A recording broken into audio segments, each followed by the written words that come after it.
Hello students. कल मतलब पिछले लेक्चर में हम लोगों ने देखा था मॉलिक्यूलर बायोलॉजी की सबसे core process that what we called as central dogma.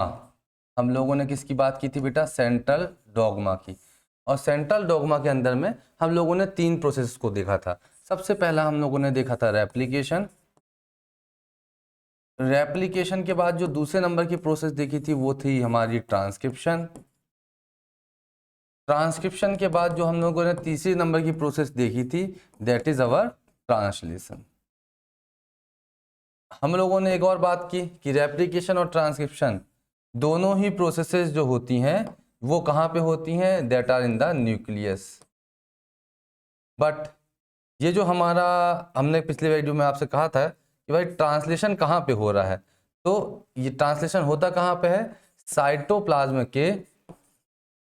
Cytoplasm के अंदर में जो रफ एंडोप्लाज्मिक रेटिकुलम होते हैं RER, है ना, वहां पे जो राइबोसोम्स होते हैं उनकी हेल्प से यहाँ पर ट्रांसलेशन का कंप्लीट काम, यानी ट्रांसलेशन का क्या मतलब हुआ? बेसिक मीनिंग, इसका मीनिंग क्या हुआ? इसका मीनिंग है प्रोटीन सिंथेसिस। इसका मीनिंग क्या बेटा?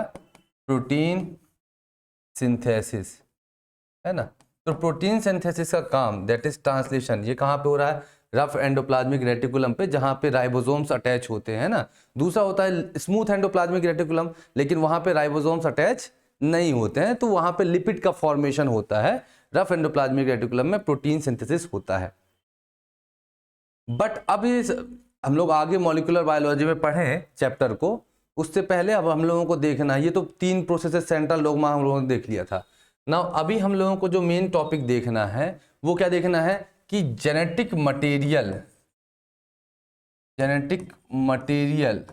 है ना, ये क्या चीज होती है। क्योंकि देखो डीएनए का जो स्ट्रक्चर है ना, सर वॉटसन एंड क्रिक ने 1953 में इन्होंने इसके स्ट्रक्चर को बताया था कि इसका स्ट्रक्चर किस तरीके से है। फिर देन 1959 में both of them, Watson and Crick को क्या मिला? They got the Nobel prize. तो इनको नोबेल प्राइज मिलता है।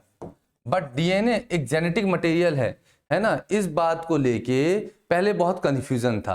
तो इसके लिए बहुत से साइंटिस्ट ने काम किया, बहुत से लोगों ने वर्क किया है। अभी हम लोग देखते हैं कि भाई DNA as a genetic material, है ना, उसकी डिस्कवरी किस तरीके से हुई, search for the genetic material. तो हम लोग एनसीईआरटी में एक मेजर टॉपिक पढ़ते हैं बेटा, that is search for the genetic material. NCERT में हम लोग एक टॉपिक पढ़ते हैं mainly, that is search for the genetic material. ठीक है ना। इस टॉपिक के अंदर में हमको कुछ एक्सपेरिमेंट्स पढ़ने पड़ते हैं।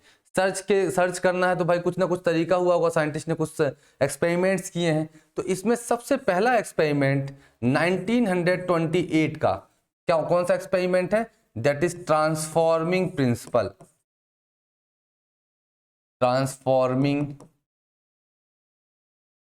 प्रिंसिपल, है ना। And this experiment was done by sir Griffith. Okay, तो that is also known as Griffith's experiment. Griffith's experiment भी इसको कहा जाता है, ट्रांसफॉर्मिंग प्रिंसिपल को। तो सर ग्रिफिथ ने क्या किया? बेसिकली देखिए, इन्होंने सबसे पहला ये एक्सपेरिमेंट था जिससे ये बात समझ में आई कि भाई there is something which is called as genetic material, है ना। ये डिस्क्लोज नहीं कर पाया कि जेनेटिक मटेरियल कौन सा बायोमोलिक्यूल है, क्या वो डीएनए है, क्या वो आरएनए है, या वो प्रोटीन है, या वो लिपिड है ना। तो जो उसके पहले 1928 के पहले तो ये भी बात नहीं थी कि कुछ there is something which is genetic material, इस टाइप की भी बात नहीं थी। ओके, तो ग्रिफिथ्स एक्सपेरिमेंट में हुआ क्या? ग्रिफिथ एक्सपेरिमेंट में हुआ क्या, ये भी अपने आप में एक इंपॉर्टेंट बात है। ग्रिफिथ एक्सपेरिमेंट में सर ने क्या किया? सर ग्रिफिथ ने स्ट्रेप्टोकोकस न्यूमोनियाई बैक्टीरिया लिया। कौन सा बैक्टीरिया लिया? स्ट्रेप्टोकोकस न्यूमोनियाई, है ना। और ये कॉज क्या करता था? This bacteria basically this causes pneumonia, it causes pneumonia, है ना। ये निमोनिया कॉजिंग बैक्टीरिया है, ठीक है। बट इसके दो इसके क्या होते हैं? बेसिकली इसके 2 स्ट्रेन्स हैं, हैज 2 स्ट्रेन्स। कितने स्ट्रेन्स हैं? 2 प्रजातियां हैं, है ना, 2 प्रजातियां हैं। तो 2 स्ट्रेन्स होते हैं, एक होता है आर स्ट्रेन और एक जो दूसरा स्ट्रेन होता है that is S strain. Now R strain जो होता है ये अपने ऊपर किसी तरह की म्यूकोपॉलीसैकेराइड की लेयर्स प्रोड्यूस नहीं करता है and that is why it forms rough colonies. R strain और ये क्या बनाता है, रफ कॉलोनीज बनाता है। क्या बनाता है, रफ कॉलोनीज बनाता है। और वहीं पे जो दूसरा है एस स्ट्रेन ये अपने ऊपर म्यूकोपॉलीसैकेराइड की एक लेयर बनाता है and that's why it forms smooth colonies. ये कॉलोनीज का क्या मतलब है, ये घर बसाते हैं क्या कहीं जाके बैक्टीरिया? एग्जैक्टली इनका जो घर बसता है मतलब लैब के अंदर में जब हम इनको ग्रो करेंगे ना किसी पेट्री प्लेट के अंदर में, तो जो इनकी कॉलोनीज बनती हैं है ना, ये ग्रो होते हैं पेट्री प्लेट पे जब अपन ग्रो करते हैं न्यूट्रिएंट मीडियम के ऊपर में, तो इस तरीके से क्या बनाते हैं, ये बहुत सारी आपको कॉलोनीज देखने के लिए मिलेंगी। जब आगे आप लोग बायोकेमिस्ट्री के, बायोटेक्नोलॉजी के, मॉलिक्यूलर बायोलॉजी के एक्सपेरिमेंट्स करेंगे कॉलेज पहुंचने के बाद, तो फिर आप देखेंगे ये सब काम करेंगे आप, बैक्टीरिया के कल्चर को लगाना, उसको ग्रो करना है ना। तो हमको पता है कि ये एक होता है अगार कल्चर, एक होता है ब्रॉथ कल्चर। अगार कल्चर क्या है, जिसमें सॉलिडिफाइड मीडियम अगार का यूज किया जाता है, हमको सब पता है। सीवीड जेलिडियम से मिलता है ये क्वेश्चन भी कई बार आता है नीट में। और ब्रॉथ कल्चर होता है जिसमें अगार का यूज नहीं किया जाता, वो लिक्विड के फॉर्म में, उस कल्चर में जो ग्रोथ की जाती है वो लिक्विड के फॉर्म में टेस्ट ट्यूब के अंदर में बैक्टीरिया को ग्रो कराया जाता है। तो पेट्री प्लेट में जो कॉलोनीज मिल रही है बैक्टीरिया की, ये कॉलोनीज दो टाइप की होती हैं बेसिकली, है ना। इनका अलग अलग मॉर्फोलॉजिकल अपीयरेंस हो सकता है। स्ट्रेप्टोकोकस निमोनियाई के केस की अगर हम लोग बात करते हैं तो उसमें दो टाइप की कॉलोनीज हमको देखने के लिए मिलती हैं।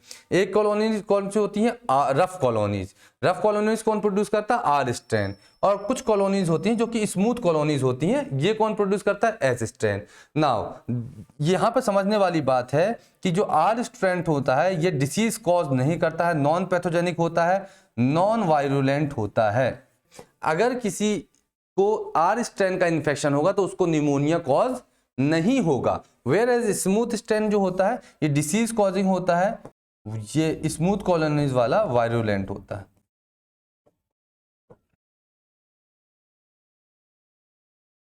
तो जहां पे बात है एस स्ट्रेन की, ये एस स्ट्रेन स्मूथ कॉलोनीज बनाता है और इसकी जो कॉलोनीज होती हैं ये सारी की सारी कॉलोनीज क्या होती हैं, वायरुलेंट होती हैं। सारी की सारी कॉलोनीज क्या होती हैं, वायरुलेंट होती हैं, डिसीज कॉजिंग होती हैं। मतलब अगर किसी एनिमल को, किसी ऑर्गेनिज्म को R strain of Streptococcus pneumoniae से इफ इट गेट इन्फेक्टेड तो वो that is not going to cause any disease because it is non virulent one. Whereas अगर स्ट्रेप्टोकोकस निमोनियाई में ही एस स्ट्रेन का इन्फेक्शन हो जाएगा तो फिर वो उसको डिसीज होगा बिकॉज एस स्ट्रेन क्या हो गया, वायरुलेंट हो गया। तो कहानी ये तो बेस था इनका कि जो सर ग्रिफिथ ने स्ट्रेप्टोकोकस निमोनियाई को चूज किया, ये निमोनिया कॉज करता है, बट निमोनिया कौन सा वैरायटी कॉज करता है, एस स्ट्रेन कॉज करता है। आर स्ट्रेन दो वैरायटीज होती हैं और इन दोनों वैरायटीज को लेके सर ने काम किया, मतलब किसने, ग्रिफिथ ने। ओके नाउ अभी हम लोग देखते हैं दी एक्सपेरिमेंट। एक्सपेरिमेंट क्या था, ये तो भाई उसकी सराउंडिंग हम लोगों ने देख ली, एक्सपेरिमेंट के लिए जो बेसिक इंफॉर्मेशन थी वो हम लोगों ने देख ली। अभी एक्सपेरिमेंट क्या था, इन्होंने क्या किया शुरू में, ही टुक एस स्ट्रेन बैक्टीरिया और एस स्ट्रेन बैक्टीरिया, कौन सा एस स्ट्रेन, स्ट्रेप्टोकोकस निमोनियाई, और उसको ले जाके भाई इन्होंने क्या किया, इंजेक्शन लगा दिया। He injected S strain into mice. अब बताइए जब माइस में एस स्ट्रेन बैक्टीरिया का इंजेक्शन दे दिया इन्होंने तो चूहा क्या होगा, बेचारा मर ही जाएगा। तो माइस डाइड। रिजल्ट क्या हो गया कि चूहा क्या हो गया, मर गया। वो तो ऑब्वियस सी बात है क्योंकि भाई एस स्ट्रेन वायरुलेंट होता है, उसका इंजेक्शन दे दिया, इन्फेक्शन हो गया, निमोनिया से चूहा मर गया। दूसरे केस में, ये पहला सिनेरियो था, दूसरे सिनेरियो में उन्होंने क्या किया, आर स्ट्रेन को लिया, आर स्ट्रेन बैक्टीरिया को लिया और उसको इंजेक्ट किया अगेन किसमें, इंजेक्टेड इनटू माइस।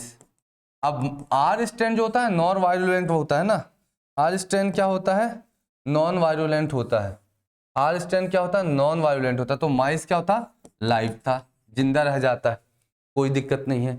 नाउ ग्रिफिथ जानते थे कि हीट किल किस तरीके से बैक्टीरिया को किया जाता है। आज के टाइम में किल करने के लिए हम लोग क्या करते हैं, हीट किलिंग करने के लिए एक टेक्निक होती है ऑटोक्लेविंग की। बेसिकली कहा जाएगा सिंपल वर्ड्स में तो प्रेशर कुकर में ड्राई स्टीम का यूज करके बैक्टीरिया को क्या कर दिया जाता है, किल कर दिया जाता है। जितनी भी माइक्रोबायोलॉजी की लैब्स होती हैं उन सारी लैब्स में क्या होता है कि ये स्टैंडर्ड प्रोटोकॉल होता है, जो भी एक्सपेरिमेंट परफॉर्म करते हैं तो उसके बाद ये सारे बैक्टीरिया वगैरह को क्या कर दिया जाता है, डिस्पोज ऑफ कर दिया जाता है ऑटोक्लेव की हेल्प से। ये भी इन्होंने हीट किल किया बैक्टीरिया को। नाउ सेकेंड फेज में इन्होंने क्या किया, heat killed S strain.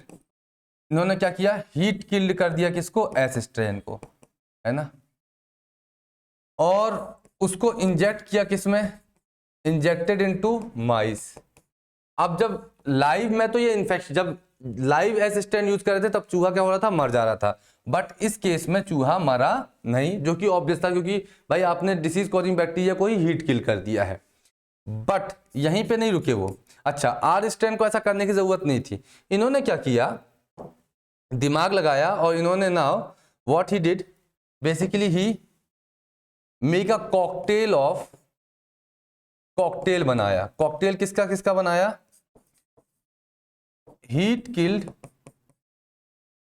S strain plus live R strain, इन दोनों का कॉकटेल बनाया। और इन दोनों के कॉकटेल को इन्होंने इंजेक्ट किया किस पे, इंजेक्टेड इनटू माइस। अच्छा, ये बात हो गई भाई। अब बताइए, आर स्ट्रेन जो पहले था वो किल नहीं कर रहा था, माइस लाइव था। Heat killed S strain bacteria, mice live था, माइस को किल नहीं कर पा रहा था। बट टू हिज सरप्राइज और टू सरप्राइज ऑफ एवरीवन, इन दोनों को इन्होंने मिक्स किया तो क्या देखा कि माइस जो था it was basically it got died, वो बेचारा मर गया। अब यहाँ पर ये बिल्कुल सरप्राइज की बात हो गई कि ये मर कैसे गया।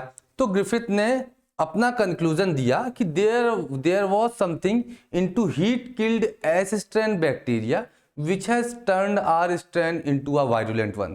Heat killed S strain bacteria में ऐसा कुछ था जिसने आर स्ट्रेन को ट्रांसफॉर्म कर दिया कि वो अपने ऊपर स्मूथ पॉलीसेक्राइड लेयर्स फॉर्म करे, स्मूथ कॉलोनीज बनाने लगे एस स्ट्रेन की जैसे, और वायरुलेंट बन जाए। और वो क्या था, इसकी बात ग्रिफिथ ने अपने एक्सपेरिमेंट में, अपने पेपर में नहीं की है। तो ये यहाँ इसी को कहा गया ट्रांसफॉर्मिंग प्रिंसिपल, है ना, ग्रिफिथ का एक्सपेरिमेंट 1928 में। अब इसके बाद फिर आता है जो कहलाता है biochemical characterization of transforming principle. 3 अलग अलग साइंटिस्ट ने उसको परफॉर्म किया है, ओस्वाल्ड एवरी, कॉलिन मैक्लियोड और मैकलिन मैकार्टी। इन तीनों ने इस एक्सपेरिमेंट को परफॉर्म किया है। That we shall be going into the next lecture. तब तक के लिए stay tuned with the Merit Hub Academy channel. आपको इसी तरीके से जो क्रूशियल टॉपिक्स हैं वी विल ट्राई कि हम अपलोड करें नीट के पहले पहले, और आपको बेहतरीन तरीके से गाइड कर सकें। आपकी कोई भी क्वेरीज हो, डाउट हो, please comment below in the comment section. Thank you very much.